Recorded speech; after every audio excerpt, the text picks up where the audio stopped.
How to enable always on display? To enable always on display on your iPhone, you must have a supported model and the correct iOS version, and here is how to do it. iPhone that supports always on display is after iPhone 14 Pro. So, always on display is not available on iPhone 14, iPhone 14 Plus, or the previous versions. So, in order to enable always on display on your supported model, simply tap on the Settings app from your iPhone's home screen. Once inside the Settings app, scroll down and look for the display and brightness and simply tap on the display and brightness.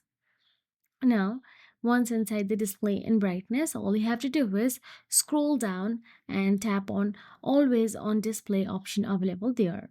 Toggle the always on display switch to on if you have not already. Then optional settings are show wallpaper or show notification. You can choose any according to your preferences.